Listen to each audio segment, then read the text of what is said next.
Hello everyone. తమ్‌లైన్ చూసి travelling back to Mumbai అనగానే మా గురించి అనుకుంటున్నారా? కాదండి.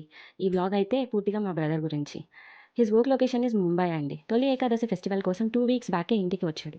హాలిడేస్, వర్క్ ఫ్రమ్ హోమ్ అన్నీ అయిపోగొట్టేసుకొని he is going back to Mumbai now. అందుకే ఈ ప్యాకింగ్ స్టార్ట్ చేసేసాం. ప్యాకింగ్ కోసం ట్రాలీ ఓపెన్ చేయగానే మా బుడ్డోడు కూడా నా వంతు సాయం చేస్తాను మమ్మీ అనుకుంటూ వచ్చేసి ట్రాలీలో బజ్జింపోయాడు. ఫస్ట్ అయితే అన్నీ సెగ్రిగేట్ చేసేసి పక్కన పెట్టుకొని ఒక్కొక్కటి ట్రాలీలోకి షిఫ్ట్ చేసేసాము. ప్యాకింగ్ అయితే ఫస్ట్ బట్టలతో స్టార్ట్ చేశాము. అలా బట్టలు పెట్టానో లేదో ఇలా మా బుడ్డోడు వచ్చేసి కూర్చునిపోయాడు. లెయ్యమంటే అసలు లెయ్యనే లేయలేదండి.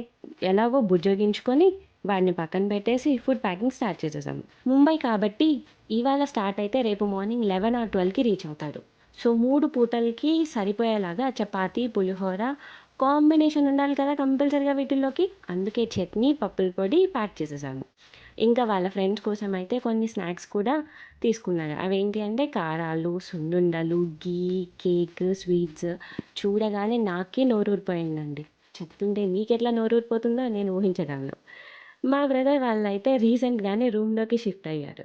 అందుకే రూమ్ కోసం కావాల్సినవి కొన్ని ప్లేట్స్, స్పూన్స్, ఇంట్లో జ్యూసర్ ఉంటే అది కూడా దుబ్బేసి తీసుకెళ్ళిపోతున్నాడు.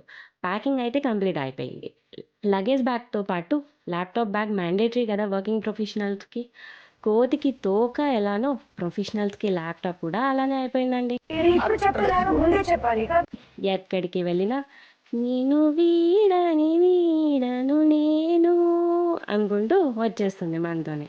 All set to go now. వెళ్ళే ముందు ఒక్కసారి తన అల్లుడిని తనివి తీరా చూసేసుకొని స్టార్ట్ అయిపోయాడు. హ్యాపీ సేఫ్ జర్నీ రా తమ్ముడు